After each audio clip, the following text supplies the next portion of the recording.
Hello and welcome to Byju's IAS. Let's get started and look into the first article. The first article says India's school children need their childhood back. Let me start this article by narrating a shorter story to you in brevity. You might have thousands of followers on your Instagram profile. You might also have a big list of friends in your FB as well. But if you are under economic stress, emotional trauma, financial problems, you might not contact these friends, but you would have around 5 to 10 friends whom you would contact immediately. Out of these bunch of friends that you have who will stay with you for your life, most of them might be from your school. So when it comes to the school friendship, it is most important and delicate because this is wrapped with love and care and filled with innocence. So whenever we make friends in the school, this is filled with innocence without any expectation. Such friends will stand with us for a longer period of time. So the article here goes on to say that we have our economy opening up. Every sector is open, whether it is malls or the bars, the restaurant, even offices have started working as well. But the primary schools have not been working. That is where the concern of the author says that the social contact that is being developed in the early years of one's school life is missing in the present situation, says the author. So, what is the most important factor of the schooling? When it comes to the schooling, it is not only about knowledge. You learn multiple things with interaction. You negotiate with people, you coordinate with people, you discuss with people, you deliberate with people, and there are teachers who would also correct you during this process as well. So what you also get is large amount of knowledge which you learn through observation as well as with interaction. That might not happen when one is studying at home through the penetration of the internet. Yes, we are able to seek knowledge and get the knowledge as well, but the other aspects of social contact is missing if students do not go to the school, says the author. Added to this, if students are at home, if students are not going to schools, they might also miss out on the nutrition aspect. How is that they're going to miss out on the nutrition aspect? We have the midday meal scheme. The midday meal scheme ensures that there is education which is serving as a purpose for the poverty struck people, but at the same time, it also ensures that nutritional food is given to the sections of the society. So, on one side, it will enhance the knowledge, it will enhance the capability to think in a very different way, and at the same time, it will also provide the food and the nutrition required for the children. So, the author here is seeking for opening up of the schools so that the social contact generates and what we provide is nutritious food to the children. Whenever children are at homes, they are almost stuck by the chaos of their homes. There might be husband and wife who might be fighting, or there might be other issues at their houses, or there might be violence that is present, or their parents might be working as well, where they might not be able to give individual assistance to the children, which means that they might not be able to study. In spite of the internet penetration, in spite of the knowledge sharing that happens, the atmosphere, the environment is also important. When they are studying at homes, they are disturbed by the chaos of their homes. This will not let them take 100% of the knowledge, says the author. If they are present at homes, parents will also have to take care of them in terms of childcare and teaching duties. Some have to quit their jobs as well because the children are at home. Ideally, had they gone to the schools, they need not have to hold this responsibility for a considerable period from at least 9 to 4 o'clock in the evening. But since they are at homes right now, they are the only caretakers of the children. They had to lose out on their job or they have quit their jobs as well. So looking into all these aspects, the author says that this online platform which is currently in picture might have served the purpose of knowledge, but it is not actually helping the children, says the author. In fact, to open another window for an opportunity of opening these classrooms as well as the schools, the author goes on to present that 50% of the children in some areas, more than 80% of the children from both urban and rural areas had antibodies, which means they might have got infected by the virus, which is why there is presence of the antibodies. So in the near future, they might not get susceptible to this virus, says the author. Since they already have antibodies in their body, they would be resistant to the virus, says the author. So what is the author looking at? The author is looking at opening the provisions and windows for a greater learning in the schooling, says the author. So if the classes have to start, what is that the government will have to do? If the classes has to resume, what is that the college management will have to do? If the college will have to start immediately, what should be the responsibility of the parents? The author brings on multiple viewpoints to this question. What does the author say? If the schools have to be started, first the staff will have to be vaccinated. If we are speaking about the staff, we have the teaching staff, we also have the supporting staff as well. Both of them will have to be vaccinated. Only those who are vaccinated will have to be allowed to enter the college or the school premises. So the first thing that matters is the teaching staff will have to be vaccinated and the supportive staff as well. Let's say for example, the peon in the college or in the school, or the drivers, school drivers, or in fact those who are assisting the teachers will also have to be provided. A one size fits all approach across India may not work. How? There are states like Maharashtra and there are states like Kerala which are currently being disturbed by the menace of the COVID-19. In such cases, the schools will have to be shut. However, in other states where they are under control, these classes will have to be opened, schools will have to be reopened, and classes has to resume, says the author. Added to this, what we require is the public campaigns. What are these public campaigns? One, we require the experts. Who are these experts? Let's say, for example, the doctors who have expertise in COVID-19.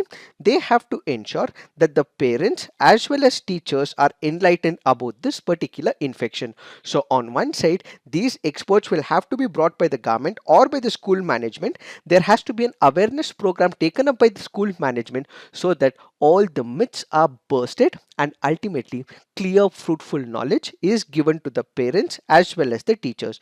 In certain scenarios, if the parents feel that the child might have got infected because of COVID-19 or there are any of the symptoms, they have to intimate the schools and at the same time take all precautionary measures as well. If this cannot be accomplished, we can facilitate a hybrid system of learning where there will be offline classes as well as the online classes. How will this work? This will work on the 50% capacity. How does this work? Let's say for example, there are about 100 students in a class.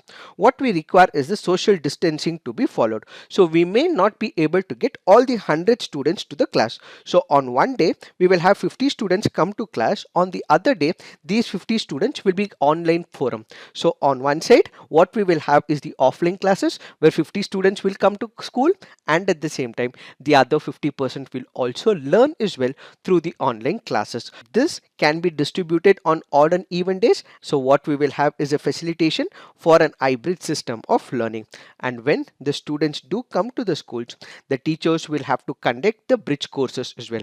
As of now, we might have students who might have got promoted to the next classes, let's say 4th standard, 5th standard or 6th standard whatsoever. So if they are in 6th standard, they might have forgotten the earlier classes syllabus as well, the 5th standard or the 4th standard. So they have to conduct a bridge course during the current year.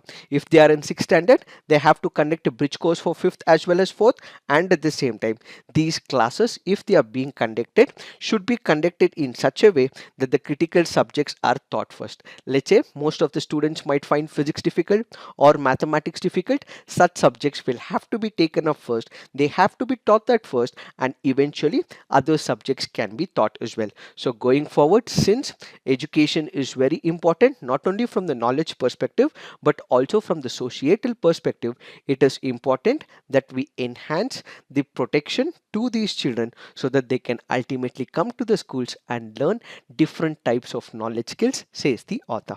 It is this that we have to understand in reference to this article. Now let's look into the next article. This article says South Asia's emerging digital transformation. The article here is speaking about internet penetration and its future prosperity. Did you ever imagine that you would be able to order food online 10 years ago? No. Did you ever imagine that you would be able to place an order on the online forum where they would get all these items at your doorstep? No. That is what the revolution has caused, and welcome to the digital era. So this article here is speaking about the internet penetration, the advantages of the internet penetration, how it has made our work easier, and however there are some concerns with respect to the digital transformation, and the focus is especially with respect to the South Asia. What is this article speaking about? As of now, internet penetration has been in every single sector that we see. Currently, I'm speaking, this will be uploaded on YouTube. So this is about internet penetration. If you are listening to multiple other videos on internet where you're gaining knowledge, this is about internet penetration. If you're ordering food on Zomato, the applications that it works on is itself on internet penetration. If you're ordering food or you're booking something, everything, literally education, businesses work on the very platform of internet. However, in spite of all these advantages that we have seen with the internet penetration and prosperity, and immediately after the COVID-19 struck as well, most of the businesses did come up on the internet platform as well. In spite of this acceleration, whether in terms of business, education, or in fact health, there are some concerns in the form of digital divide, says the author. When it comes to India, we have been expanding our digital footprint, but in spite of the expansion, 50% of India's population are without internet, about 59% of Bangladesh population are without internet, about 65% of population of Pakistan is without internet. So the article here is focusing on how digitization can be improvised in multiple countries in South Asia. After discussing on the digital divide, the author lays special emphasis on women as well as children.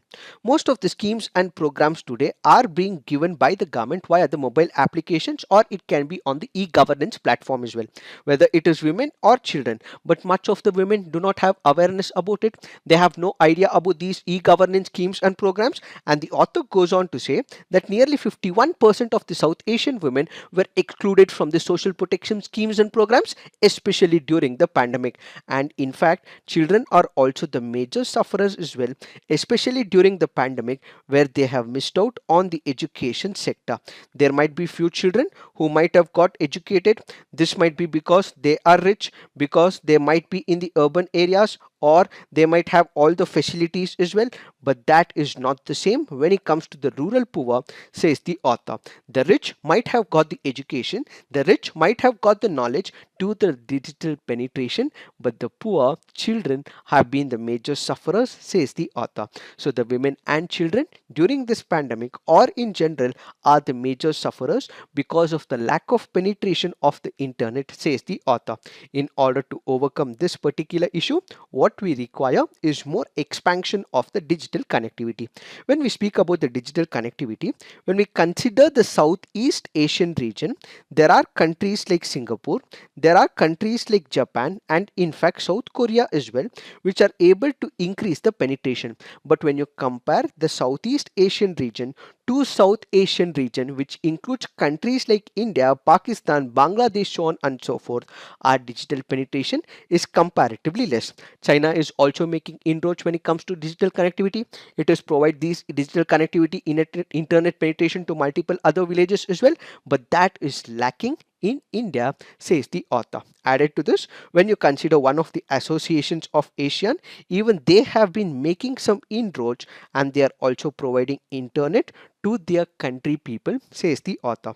Therefore, in the near future, what we will have is a massive transformation in the business opportunities and access to the larger market. This will also reduce poverty by building in financial inclusion schemes and programs as well. For all of this to be executed, to come into implementation, what we require is the digital transformation. So the author here brings into picture some of the recommendations. What are these recommendations when it comes to the South Asian countries? The most important recommendations are: we have to address on our legal front, regulatory front, policy gaps, as well as boost the digital skills. How are we going to do it? First, we have to improvise on the robust digital infrastructure. As of now, we might not have the digital infrastructure in the remote corners of the country, especially in South Asia and also in the villages as well. So what is that we have to do? We have to provide mobile telecommunication, communication satellites to be launched, network infrastructure, data centers will have to be opened. So what we require is more digital footprint in the remote corners as well as in the villages. So the first point that we have to focus is building up the robust digital infrastructure in the rural areas. Then we have some of the regulatory roadblocks. What are these regulatory roadblocks? These are the legal hurdles as well. Let's say for example, we have a foreign, let's say Facebook or let's say any other company is wanting to invest in India. But then there are problems when it comes to the FDI policies. There is lack of clarity when it comes to the central government rules and regulations. This clarity will be required, says the author. As of now, there are multiple programs that the government has come up with, but this will require more clarity. Recently, the government of India also clarified about the retrospective taxation as well. So what we require is clear guidelines, rules and regulations when it comes to laws if the foreign companies have to invest in India. All that the foreign companies want is political stability. What they want is FDIs, clarity, and they also want a clear picture about the stability in the investment cycles. If this is provided by the government, every company would want to invest in India. But as of now, there is no clear cut clarity. Let me also give you another example. We have the Uber. What happens with respect to Uber? Depending on the demand and supply for the cars, there might also be a price hike that happens during a particular period. Let's say if it is raining, there is more demand. During that period, there will be less number of cars. So what would happen? There will be spike of the rates when it comes to the cars. But there have been some governments like the Delhi government or in fact the Karnataka government which had also put a restriction on the pricing. If such a situation occurs, this can also be a roadblock to the foreign entrepreneurs and companies, says the author. Added to this, there is something called as the right of the way. What is this right of the way? Let's say for example, we have one of the telecom companies. Let's take Jio into picture or Airtel into picture. These companies will have to put up towers as well. These towers are the ones which provide the connectivity, but the rules and regulations in different parts of the countries in different states are totally different. So what is this right of the way? The right of the policy makes sure that there is a standard set of rules in which all the government authorities, the central government, the state governments, in fact the local authorities also provide similar concessions and permissions. This is currently not being done at the state level and the local authorities. The rules that are present in one state might not be present in another state, which is where these sectors which are working in the communication are not able to provide required amount of service. That is also happening because of a regulatory roadblock. So for this sector to grow, what we require is protection for the investors, digital market access regulation, and at the same time customers' interest will also have to be protected. So the regulatory roadblocks, which are a major hurdle, these will have to be minimized, says the author. Next, what we require is the universal digital literacy. What is this universal digital literacy? As of now, there might be penetration of the internet, but this will also require an awareness as well. People should know how to use the mobile communication. People should know which apps to download. They should know how to use it, what measures have to be taken to utilize this, for which what we require is the revamp in the education sector.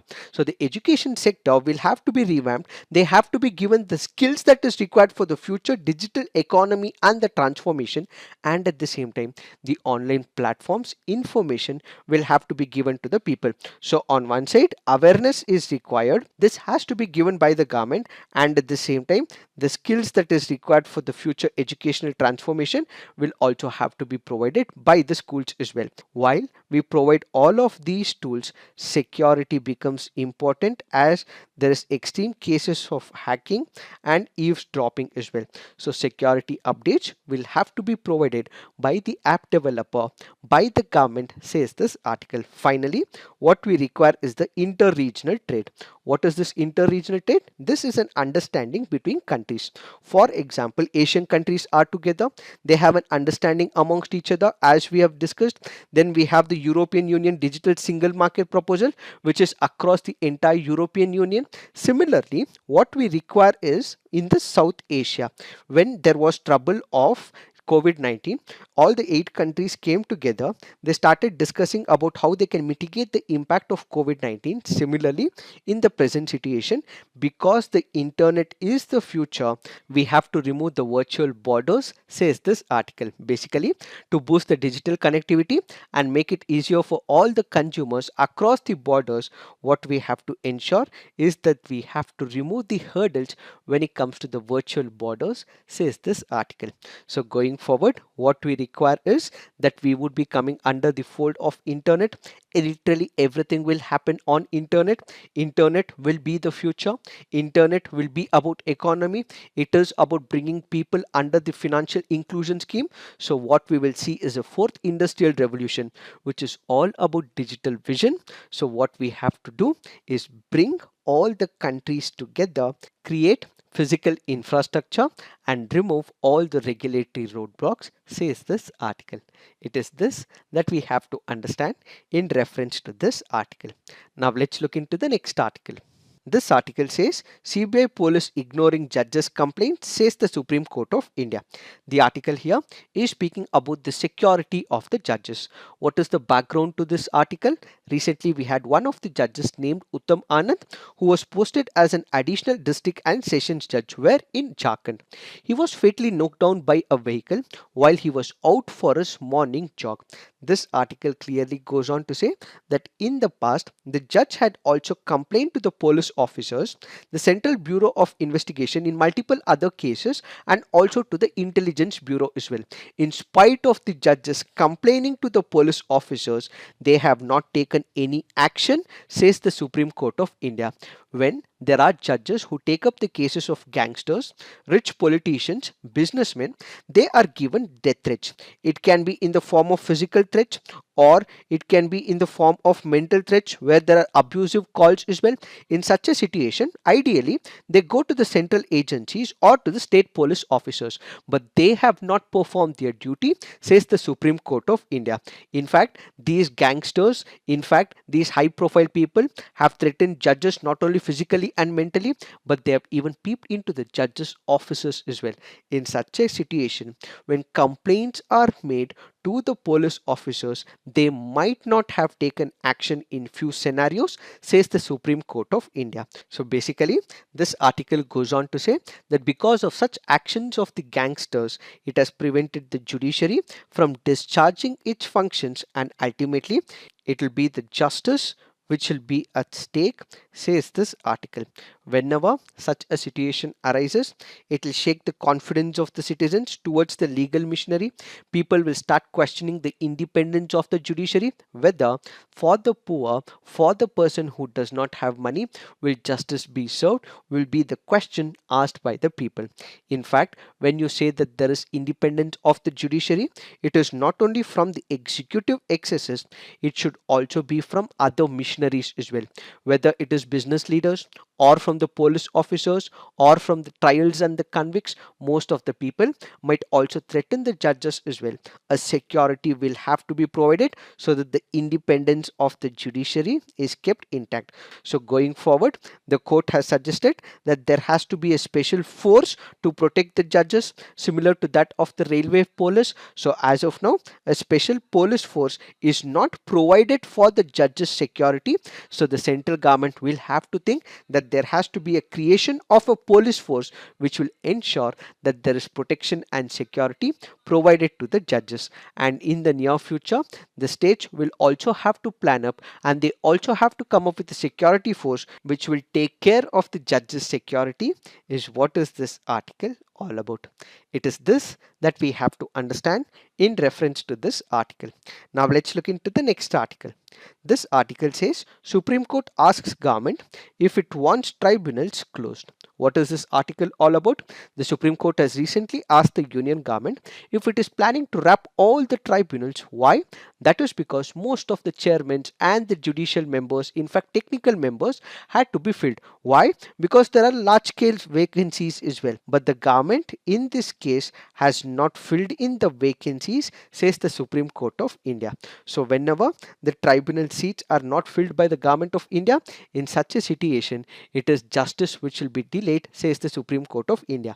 In fact, recommendations by the Select Committee of the Supreme Court have given names to the government as well. But in spite of giving the names to the government, this has largely been ignored by the government, says the Supreme Court. With most of these tribunals not working efficiently, and High Court may not be able to take up these cases in the near future, because when it comes to the jurisdiction, it directly has to go to the tribunals, but the tribunals are not manned by the people. So what would happen is the justice will be delayed, justice would be denied, says the Supreme Court of India. So the Chief Justice of India in the present situation has revealed that this is a sorry state of affairs, says the Chief Justice of India. Why? Because the vacancies in the tribunals are not being filled, which ultimately means that justice is delayed, says the Supreme Court of India. It is this that we have to understand in reference to this article. Now let's look into the next article. This article says India, Sri Lanka and Maldives to collaborate on security. There was a virtual meeting of top security officials under the Colombo Security Conclave. Which are the countries included? It included India, Sri Lanka and Maldives. They have agreed to work on four important pillars. What is it upon? One is security cooperation. Second is covering areas of marine security. Third is human trafficking. Fourth is counter-terrorism and cyber security. So these countries in this particular security meeting have decided that these four areas will have to be concentrated upon. So the initiative is grounded when it comes to the military and security architecture as well as collaboration. They've agreed on all these four pillars. Thereby, they will be holding regular interaction. They will also conduct joint exercises as well. They will improvise on the capacity building and also help each other's troops in training activities. So basically, with this Colombo Security Conclave, India would be a net security provider in the region, and at the same time, it will also promote maritime security in the Indian Ocean region. So the security of the Indian Ocean region is taken into picture with this security protocol. It is this that we have to understand in reference to this article. Now let's look into the next article. This article says Supreme Court backs Amazon plea against future Reliance merger plan. RBI holds rates, MPC splits on stance. Both these articles will be discussed as part of the economy this week. Now let's look into the mains practice questions. Should schools be reopened amidst the pandemic? Critically examine. A timely, inclusive and sustainable digital transformation can serve as a panacea for socio-economic divides. Explain. So please write all your answers on the comment section. You can also visit our website, write on the comment section. In fact, upload the image as well. Have peer review. Do give positive feedback to your friends' answers as well. So this is it for today. Thank you for watching. All the best.